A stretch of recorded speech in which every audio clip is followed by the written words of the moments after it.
The prelude to our story begins with a lady in some ruined place with a man. The man cries. For some reason, she gets behind him. There is a menacing skeletal statue there, from which a liquid drips. The lady collects it to consume the substance.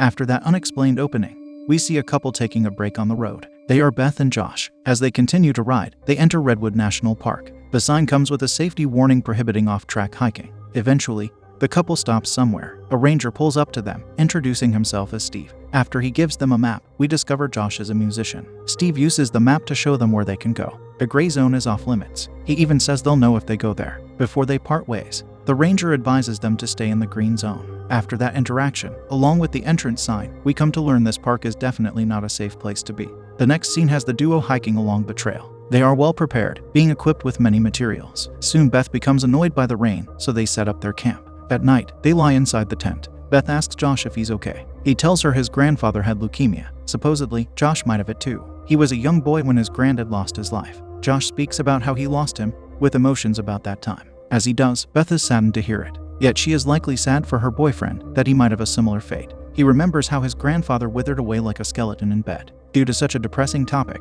Josh also says that he spent so much time on his career, along with being in clubs. Instead, he should have taken part in more activities like this. In the morning, the couple keeps hiking. Josh finds flares in Beth's bag during break time. She also has pepper spray. The girl is certainly well prepared. Eventually, they make a fire. Then Josh starts coughing uncontrollably. It worries Beth, though it stops before it gets too bad. As he goes in search of firewood, some other man arrives to accompany Beth. In a short while, we see Josh is having trouble with his condition. It angers him to the point of throwing his collected sticks. He begins cutting some wood and his hand by accident. Upon returning to Beth, she becomes worried due to his injury. The man who is there introduces himself as Vincent. Beth tells Josh that he's a ranger, but he doesn't look like one to him. To that, Vincent says he's a special kind of ranger. We haven't seen much of him, though already this man gives off a negative vibe. Josh wants to know what kind of ranger he is, to which Vincent says he's animal control. There is a symbol of a dog head on his shoulder, so his uniform at least fits his description. Soon the man decides to show his generous side by going to collect some firewood for them.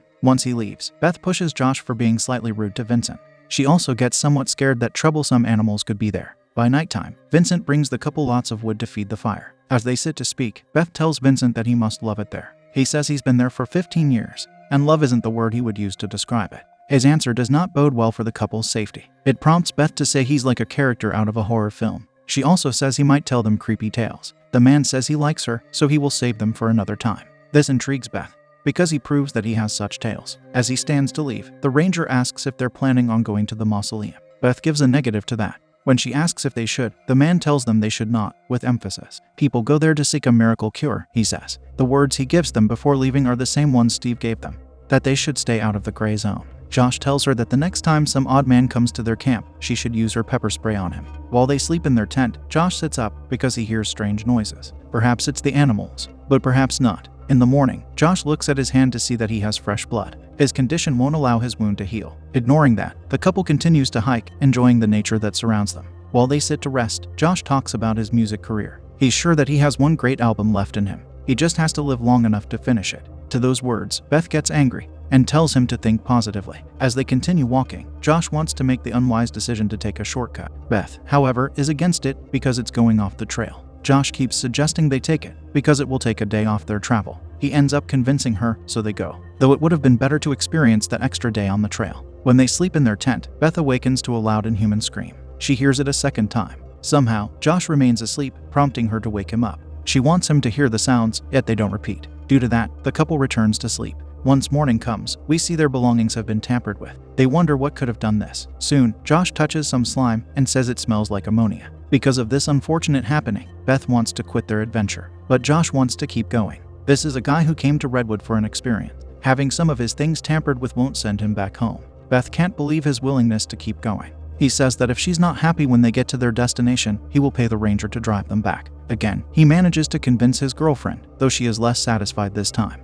After some hours of hiking, we see how unsatisfied she truly is. They get into an argument, in which Josh says this hike is about something to him. Beth is ruining it. To this, she gets upset to the point of crying somewhere alone. She then comes back to him, causing Josh to hug her. At night, the couple camps while talking about possible names for their future children. Eventually, Beth says there's something in the woods. Josh points his flashlight, revealing a person for a brief time. Soon enough, we see it doesn't act much like a person because it moves around on all fours. It is a humanoid, however. Josh yells for it to go away. When the horrific scream happens again, the couple hides in the tent out of fear. After a moment has passed, Josh peeks out to observe the creature is still there. A second peek shows it closer to their tent. This terrifies him. To make it worse, the ghastly sounds keep coming. They are both terrified, but this is the consequence of venturing into the gray zone. What was Josh thinking? He wasn't, that's the problem. A shadow moves across the tent, prompting Beth to ready her pepper spray. Once the creature peeks inside, she sprays it. It backs off, and the couple comes out to see that several of them are there. Beth lights her flare, leaving it on the ground before they flee. The next scene has them running while it's already daytime.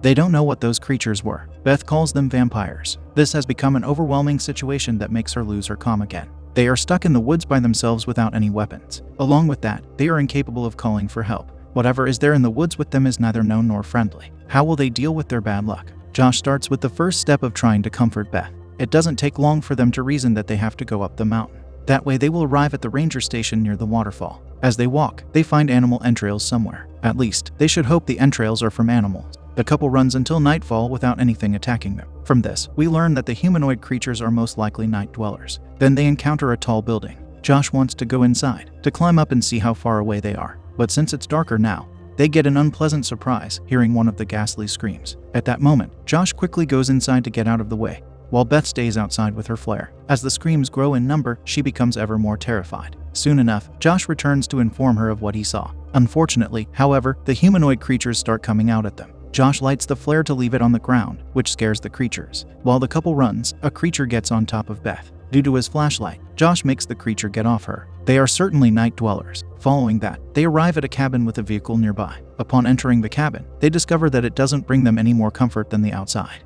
There is gore all over the place. Yet, something good does present itself there. Beth locates an automatic rifle while her boyfriend finds the car keys. She also looks at some papers that reveal the creatures used to be people. Josh expresses his disbelief in that statement. At that point, another terrifying shriek takes place to keep their fear alive. This prompts Josh to equip himself with the rifle. Now that he has that, it should become much easier to deal with the horrors that lurk in the woods. The couple also spots a basement and enters it. Inside, they stand in fear while the trapdoor to their level gets open. A humanoid creature appears, which Josh does not hesitate to shoot. But he either misses, or the bullet doesn't stop the creature, so it jumps in to grab Josh. Beth tries to help, though the creature smacks her. It also seems like Josh's rifle had almost no ammo, because when he tries to fire it again, it's empty. Beth does manage to help after all, by striking the creature with a bottle. This allows Josh to beat it repeatedly with the rifle. Of course, it can be used like that as well. Another creature then suddenly breaks through the window to capture Josh. Beth can hardly process what just took place, standing there for a few seconds. Soon enough, she yells out to him.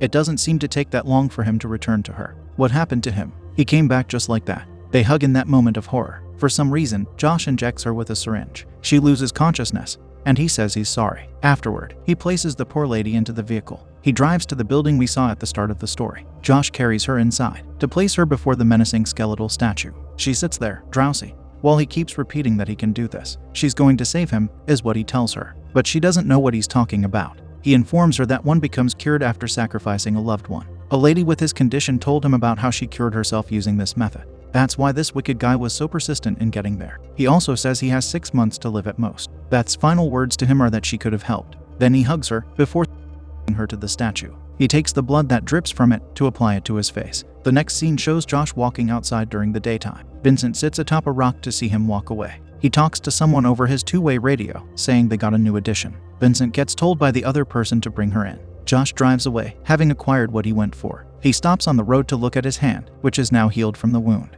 Despite being wicked, he cries at the loss of Beth. Meanwhile, Beth awakens, now one of the creatures.